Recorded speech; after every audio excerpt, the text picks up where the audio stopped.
구원받은 성도가 합당한 삶을 살려면 성령 받아야 합니다. 성령 받아야 합당하게 삽니다. 제가 낮 시간에 씨가 땅에 뿌려져서 알곡이 되려면 햇빛이 혹은 비가 내려져야 알곡으로 익어간다고 그랬죠. 예. 우리가 그리스도인으로서 주님의 형상을 닮아가고 주님의 사명을 감당하고 세상의 빛과 소금의 역할을 감당하고 또 죄와 세상과 이런 유혹을 이기며 살려면 반드시 성령 받아야 합니다. 예. 예, 성령 받아야 될 이유가 많이 있지만은 우리가 성령 받지 않으면 믿음 생활을 할 수 없기 때문에 사도 바울은 에베소 교회에게 이렇게 얘기합니다. 너희가 믿을 때에 성령을 받았느냐? 이렇게 물어봤어요. 믿을 때 성령을 받았느냐? 여러분 다 성령 받고 받은 것 위에 더 충만하게 받고 사시기를 주의 이름으로 축원합니다. 그 성령 안에서 은사가 있고 성령 안에서 인격의 변화가 일어나고, 그래서 성령 안에서 우리는 주님의 뜻을 이루어가는 삶을 살게 되는 것입니다. 부활하신 예수님이 세 가지 말씀을 다락방 찾아오셔서 세 가지 말씀을 하셨어요. 첫째는 너희에게 평강이 있으라. 평강이 있으라. 두 번째는 내가 너희를 세상으로 보내노라. 셋째가 뭔지 아세요? 셋째는 성령을 받으라. 숨을 내쉬면서 성령 받으라. 이렇게 말씀하셨어요. 그러면 하나님 앞에 이렇게 성령 받은 사람이 하나님이 쓰시기에 좋은 그릇으로 세워지는데, 오늘 그 본보기를 잘 볼 수 있는 내용이 오늘 제2차 선교 여행을 진행 중에 있는 사도 바울의 모습을 보면서 성령의 사람이 하나님 앞에 쓰임받는 이런 모습을 우린 찾아볼 수가 있습니다. 자, 이 바울은 사도행전 9장에서 예수님을 믿는 성도를 핍박하기 위해서 다메섹으로 올라가다가 길에서 부활하신 예수님을 만나는 인생의 변화가 일어나고 거듭나는 삶이 시작되었습니다. 그리고 나서는 아라비아에 가서 3년 동안 그는 기도하는데, 그 아라비아 3년 동안에 그는 성령으로 충만함을 입은 그런 사람이 됩니다. 그리고 나자 안디옥 교회의 바나바가 같이 일할 사람을 찾다가 이 바울이 생각나서 나와 함께 하나님의 복음을 전하고 가르치자. 그래서 바나바와 바울이 둘이 짝을 이루어서 안디옥 교회를 가르치는데, 바나바도 믿음과 성령이 충만했고 바울도 성령이 충만했고, 두 사람이 거기서 하나님 말씀을 가르치니까 믿는 자가 자꾸 더해가기 시작하고, 교인들이, 성도들이 예수님을 닮은 모습으로 변화돼 가면서 그리스도인이라고 하는 별명을, 진짜 예수님 닮은 사람이다, 정말 예수님을 따라가는 사람이다, 이방 사람들이 볼 때에 안디옥 교인들이 진짜 크리스찬이라고 이렇게 칭송할 만큼 놀라운 변화가 안디옥 교회에서 일어났어요. 그러자 하나님은 이 두 사람을 세워가지고 복음을 전하러 선교를 떠나게 해서 1차, 2차, 3차 그리고 로마에까지, 그래서 복음이 아시아를 비롯해서 유럽으로 이렇게 퍼져가는데, 귀한 역할을 감당한, 그래서 성령 받은 사람이 뭐 하냐면 하나님의 복음을 전하는 그런 좋은 그릇으로 쓰여진다라고 하는 것을 볼 수가 있습니다. 자, 그러면 오늘 좀 더 구체적으로 성령 받은 이 사도 바울이, 성령의 충만함을 받은 이 바울의 모습, 어떤 모습인가 오늘 생각해 보려고 합니다. 첫째로는 성령 받은 사람은 성령이 주도하는 인생을 살아갑니다. 따라합시다. 성령의 지배를 받는다. 성령의 주도를 받아요. 지배를 받으면서 살아가요. 자, 오늘 본문 이제 6절을 가서 한번 읽어보시면, 6절, 자, 시작. 성령이 아시아에서 말씀을 전하지 못하게 하시거늘 그들이 부르기아와 갈라디아 땅으로 다녀가. 자, 성령이 복음을 전하는 사도 바울을 누가 이끌어가고 계세요? 성령이 이끌어 가신다고 그랬어요. 성령이 사도 바울을 이끌고 복음 전하는 곳으로 이끌고 가세요. 그런데 사도 바울은 아시아에서 말씀을 전할 계획을 가졌던 거예요. 왜냐하면 디아스포라, 유대인, 흩어져 있는 유대인들이 많이 살고 있는 이 아시아 지역에다가 예수의 복음을 그 유대인들한테 전해서 그들이 메시아를 기다리는데 참 메시아가 예수 그리스도다, 이 얘기를 전하고 싶은 마음에 아시아에서 전하려고 마음의 계획을 세웠던 거예요. 그런데 뭐라고 그랬어요? 성령이 아시아에서 말씀을 전하지 못하게 하시거늘. 성령이 말씀을 전하지 못하게, 성령님이 말씀을 전하지 못하게 하시는 걸까요? 그런 뜻이 아니죠. 아시아에서 전하는 복음의 방향을 그 방향이 아니고 이쪽 다른 방향으로, 바울 사도는 아시아 쪽으로 복음 전할 계획을 가지고 있는데 성령은 그것이 아니다. 네 계획은 그렇지만 내 뜻은 그쪽이 아니다. 전하지 못하게 막으시는 이런 결과가 되었다는 거예요. 그러니까 하나님의 사람이 살아가는데, 혹은 하나님의 일을 감당하는데 지금 누가 이 일을 주관하고 계신 거예요? 성령이 바울 사도를 주관하고 있는 거예요. 바울 사도는 복음 전하는 일을 위해서 물론 주도하시지만 비단 바울뿐만 아니라 예수를 믿는 그리스도인들은 누구의 지배를 받아야 되냐? 성령의 지배를 받아야. 그래서 구약의 불기둥과 구름기둥이 이스라엘 백성들을 인도해 가시잖아요. 광야길이지만 불기둥과 구름기둥이 이끌어가는 대로 그 백성들은 따라가면 살 수 있는 것처럼 성령이 내 안에 오셔서 나를 주관하시고 이끌어 가시도록 성령님께 이끌림을 받아야 되는 거예요. 7절도 가서 읽어보시면, 자, 시작. 무시아 앞에 이르러 비두니아로 가고자 애쓰되 예수의 영이 허락하지 아니하시는지라. 지금 사도 바울은 지금 지명이니까 정도들이 이게 어느 방향인지를 모르겠지만은 북서쪽을 향해서, 북동쪽을 향해서 비두니아 쪽으로 자꾸 복음 전하려고 의지를 가지고 가려고 하는데 예수의 영, 성령이 허락하지를 아니하셨다라고 하는 거예요. 한번 합시다. 성령이 허락하시면 순적한 길이 열린다. 여러분, 아무리 좋은 계획이 있고 아무리 좋은 설계가 있어도 성령이 허락하지 않으면 그 일은 자꾸 막혀요.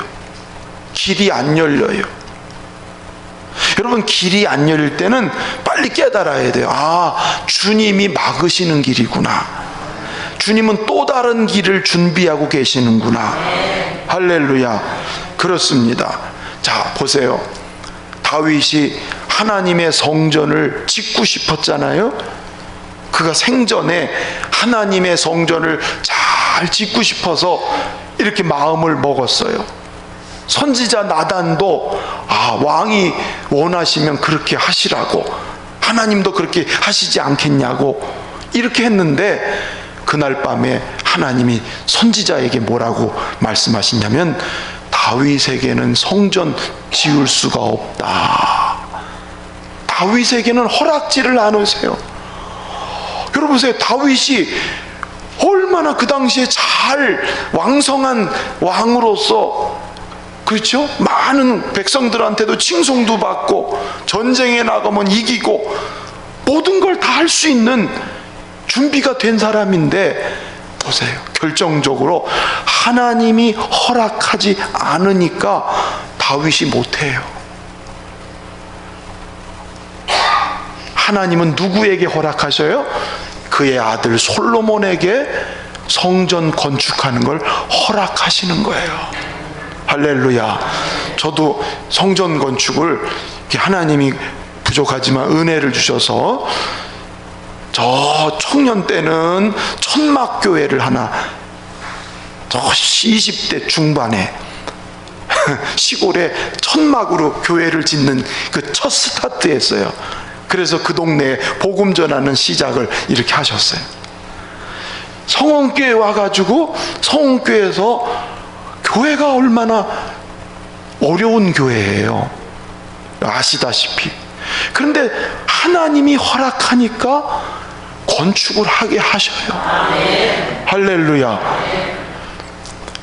제가 한 건 아니지만 어쨌든 저에게 비전을 주어서 아프리카 가나 땅에 아피엔나 교회, 멘사클럼 교회, 뭔 교회, 그러더니 재작년에는 저 군부대가, 부대 교회가 낡아가지고 참 어려운데, 그 예배당, 부대 예배당을 지을 수 있도록 하나님이 여러 성도들 헌금도 하셨잖아요. 같이 동참했잖아요. 하나님이 허락하셔서, 제가 여기서 가만히 보니까 이번에 예배당을 하나님 허락하시면 10번째쯤 되나.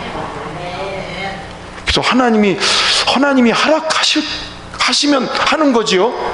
근데 지금까지 봐서는 순적하게 하나님이 이끌어 가세요. 할렐루야. 그렇습니다. 이게 인간의 마음 먹고 인간의 계획 있고 사람의 조건, 상황의 조건, 그것대로 되는 게 아니에요. 하나님이 위해서 그 일을 기뻐하시고 허락하시면 하나님은 어떤 방편을 통해서도 순적하게 길을 열어가시고 사람을 만나게 하시고 우리가 계획하지 않았던 그런 일까지도 하나님은 섭리하신다는 것을 저는 분명히 믿습니다. 여러분, 이것은 비단 교회 안에서의 생활만이 아니고 여러분의 일상을 통해서도, 여러분의 사업을 할 수도 있고 가정의 자녀들을 시집 보내고 장가 보낼 수도 있고 여러 가지 일들도 다 할 수 있겠지요. 다 보면 우리는 누구의? 성령의 인도함을 받고 성령의 지배를 받고 성령의 허락하심을 따라, 할렐루야, 그렇습니다.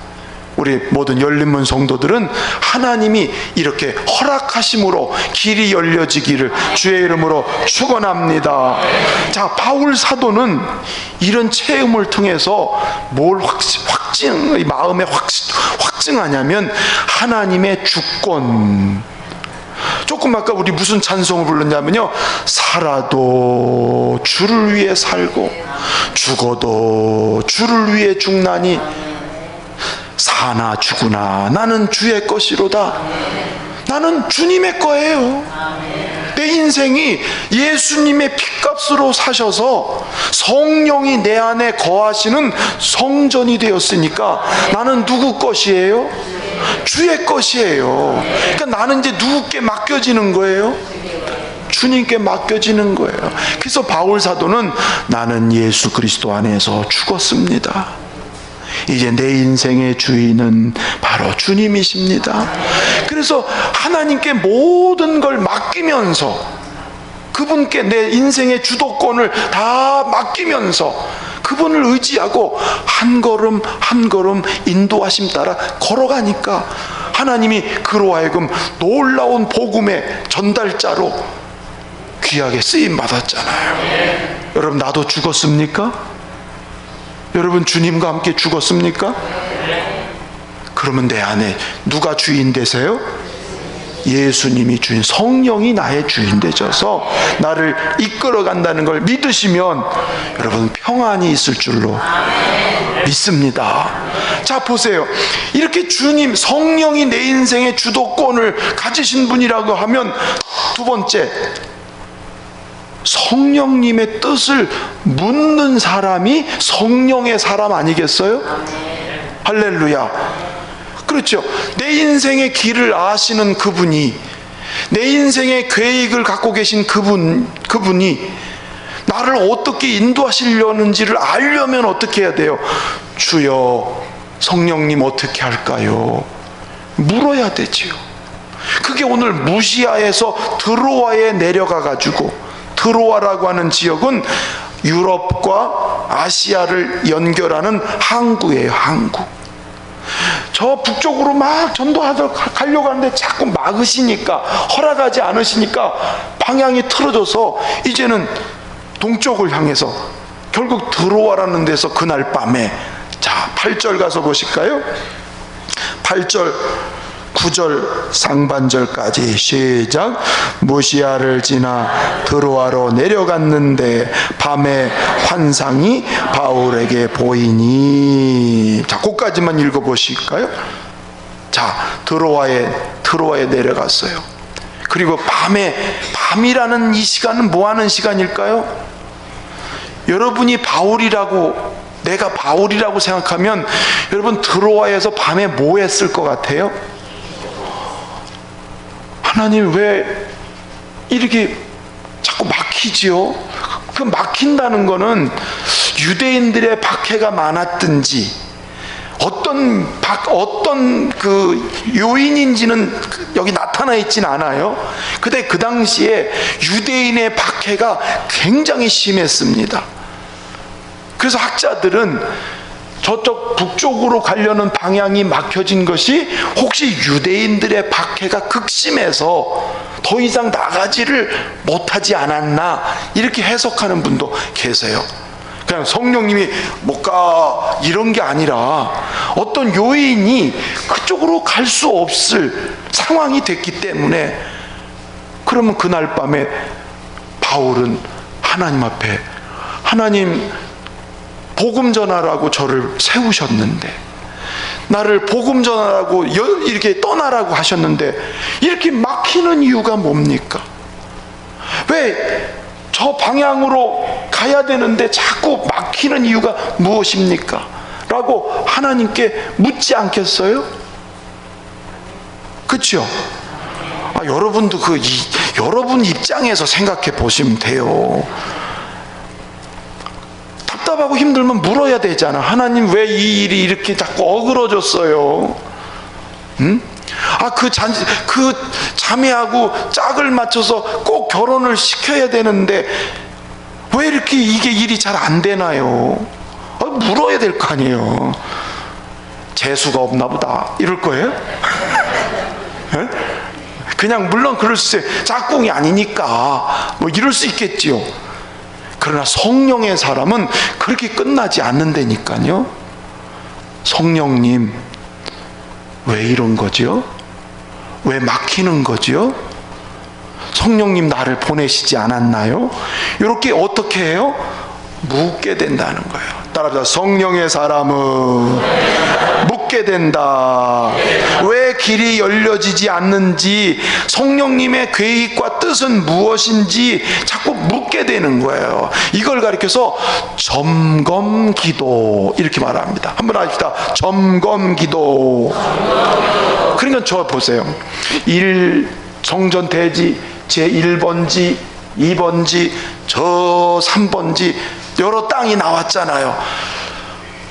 여기서도 안 되네. 의견이 상충되네. 이쪽으로 갔더니 여기는 또 뭐가 안 되네. 제 세 번째, 거기는 모두가 다 좋다. 그래서 드디어 하나님이 주셨나 보다 했는데 거기는 건축이 안 됩니다. 그러니까 낙심이 하는 게 아니라 하나님 왜 막으시는 거죠? 어디에다 준비해 놓으셨죠? 하나님이 원하는 방향과 위치는 어디죠? 자꾸 물을 수밖에 없는 거예요. 할렐루야. 여러분, 지금 우리가 정해놓은 그 자리가 먼저 나왔던 자리예요. 먼저. 근데 인간적인 생각으로 멀어. 그래서 닫아버렸어요. 그때 기도했으면 어땠을까? 제가 돌아보니까 그냥 인간적인 생각으로 우리 성도들이 여기도 멀다 그러는데 저기는, 그러니까 아예 생각 자체를 안 했던 거예요. 그러니 성령이 억지로 가르쳐 주겠어요? 물어야 되지.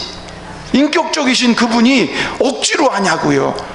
우리가 묻고 찾고 두드리고, 그래서 주님과 교제를 하면서 길을 인도해 주시는데 여기 막히고 저기 막혀서 저기가 또 나온 거예요. 그때서 하나님 여긴가요? 그래서 하나님이 이렇게 합력해서 이제는 이제 봤더니 성도들이 갔다 와가지고는 이거 너무 좋아요. 또 이런단 말이에요. 하나님이 하시는 일들은 그렇게 선을 이루어. 여러분, 이게 제가 그냥 이렇게 좀 부풀려서 하는 소리가 아니에요. 예? 다른 그 3자가 와서 다 자리를 보고서 이야, 진짜 너무 좋은 자리를 얻게 됐다. 앞으로도 그렇고, 너무너무 좋은 자리다고. 저보러 신났다고 그래요.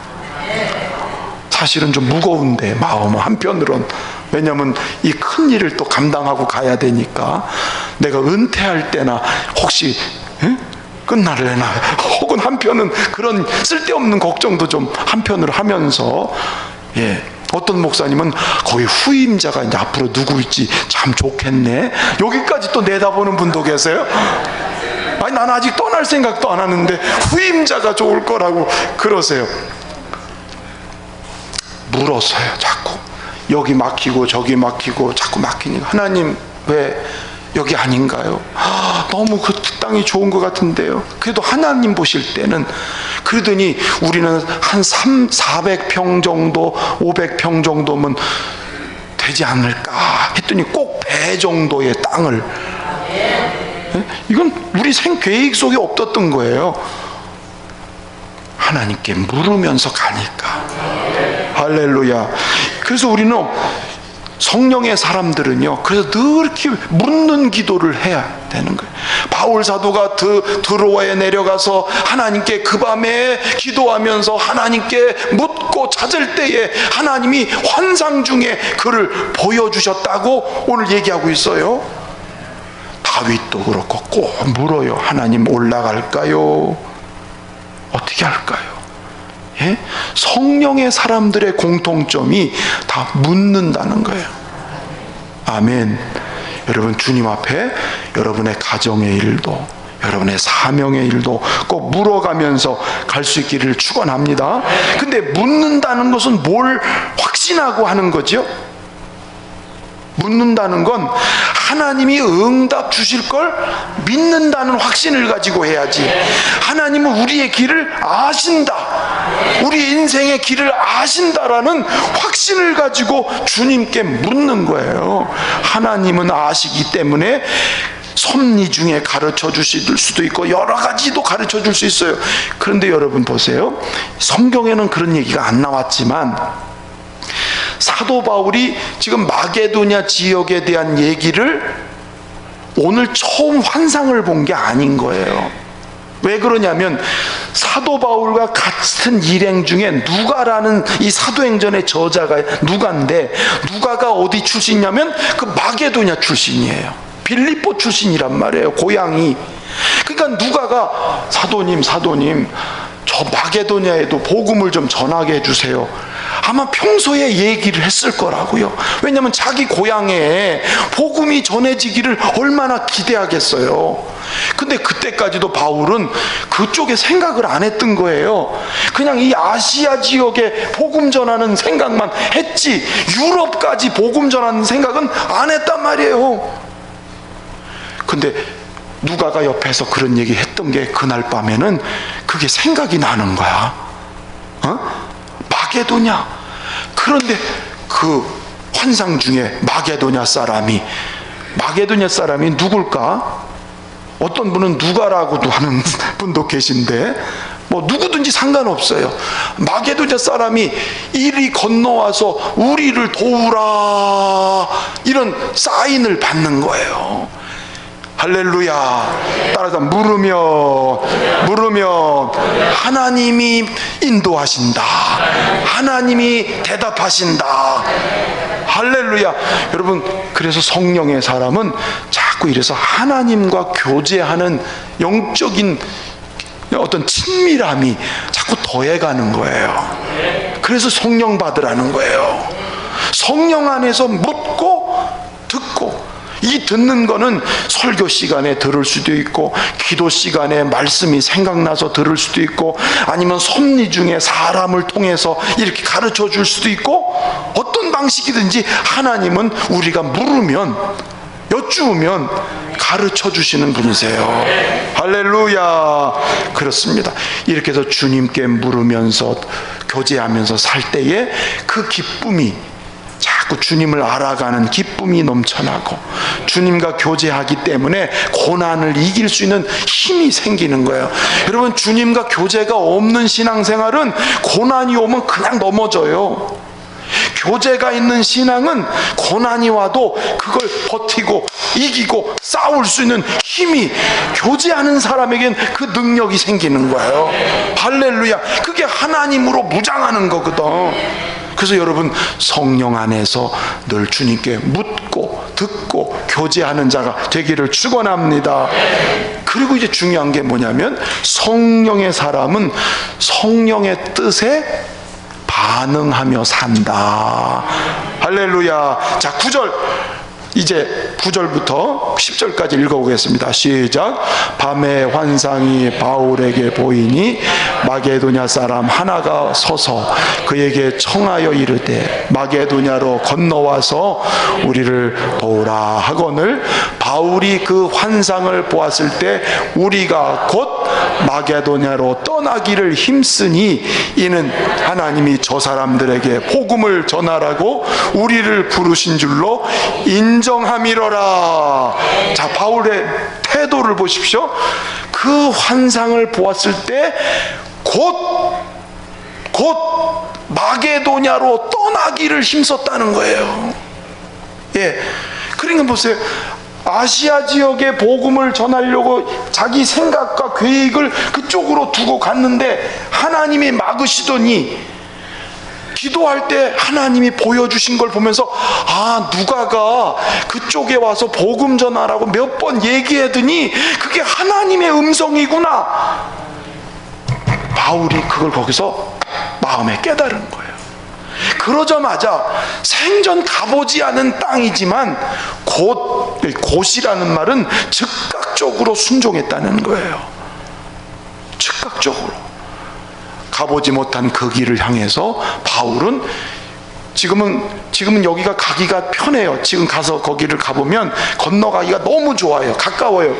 근데 그 당시에는 이 배편이나 이런 게 쉽지 않을 때거든요. 그러나 사도 바울은 하나님이 저기서 복음 전하라는 것을 인정하고 그리로 가기를 확정하고 갔다고 하는 거예요. 성령이 주시는 음성을, 성령이 주시는 감동을 어떻게 했다고요? 반응하고 순종하는 그런 사람이 될 수 있었다는 거죠. 밑에 보니까 떠나기를 힘쓰니 그랬습니다. 하나님이 마음에 감동 주신 것은 그의 마음에 막 열정을 가지고 힘써서 그 일을 향해서 발을 내딛었다고 하는 거예요. 거기가 유럽의 첫 성입니다. 유럽의 첫 성, 마게도냐 첫 성, 유럽의 첫 그 성으로 들어가는 거예요. 하나님의 감동을 받을 때 여러분 우리도 얼른 순종하는 자가 될 수 있기를 주의 이름으로 축원합니다. 사도행전 1장 8절에 보면 성령이 너에게 임하시면 너희가 권능을 받고 예루살렘과 온 유다와 사마리아와 땅끝까지 이르러 내 증인이 되리라. 여러분 보세요. 그래서 성령 받은 사람들은 복음을 전해야 된다고 하는 부담을 갖고 살아요. 성령의 사람은 반드시 뭐예요? 내 증인이 되리라 그랬잖아요. 그러니까 성령 받은 사람은 사람을 볼 때 복음을 전해야 된다라는 부담이 있어요. 여러분 있으세요? 없으세요? 다 있으시죠?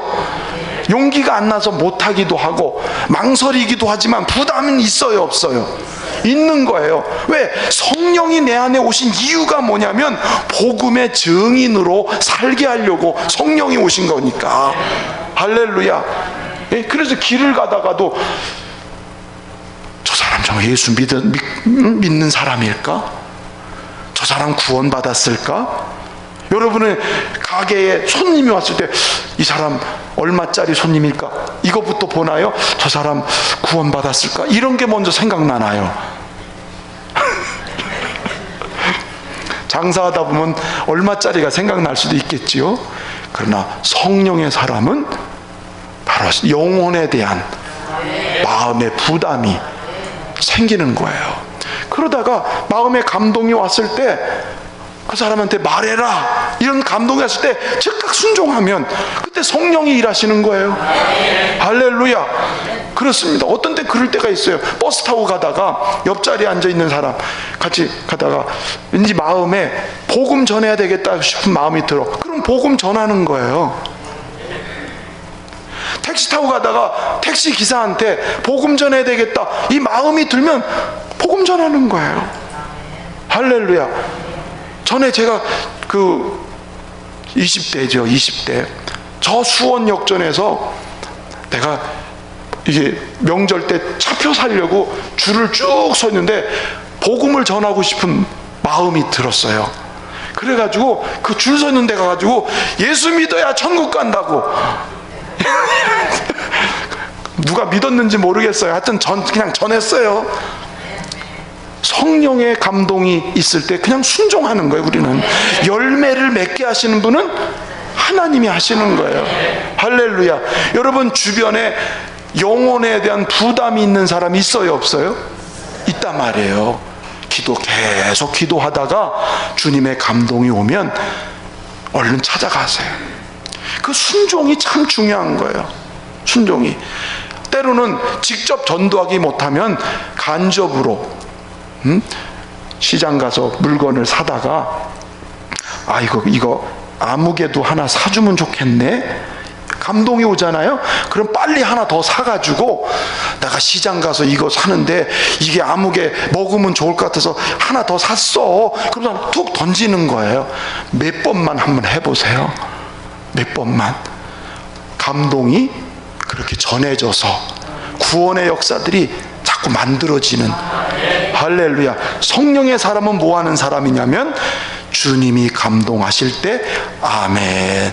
사도 바울이 감동을 받고 마게도냐로 떠나기를 힘쓰는 것처럼. 할렐루야.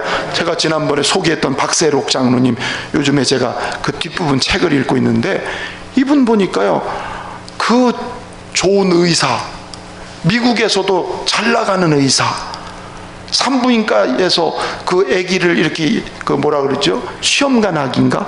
그거 하는 전문 의사, 미국에서도 잘 나가는 의사인데 그 부인이 모태신자로 아주 신앙이 좋은 여자를 만났어요. 처음에는 안 믿다가 부인 따라서 예수 믿고 이렇게 신앙생활 하다가 어느 날 은혜 받고, 그리고 하나님의 성령을 받은 그 사람 마음 가운데 인도에 가서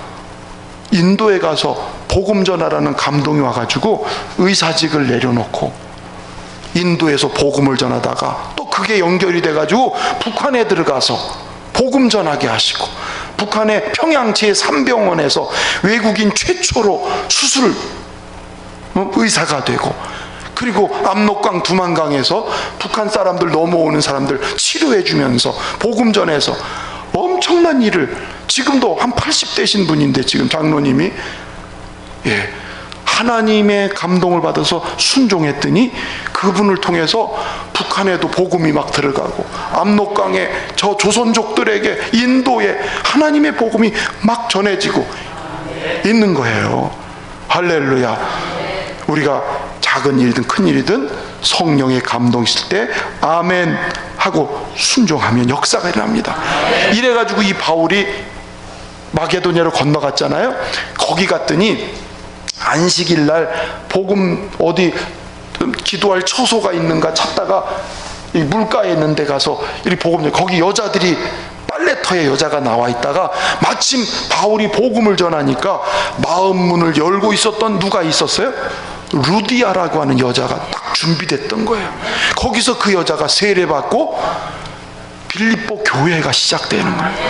순종했더니 하나님이 이렇게 예비하신 역사를 만들어서 귀신도 쫓겨나고, 그래서 빌립보 지역에 유럽 최초의 교회가 세워지는 이런 역사가 일어난 거예요. 할렐루야. 오늘 우리 모두가 성령의 사람이 되시길 바랍니다.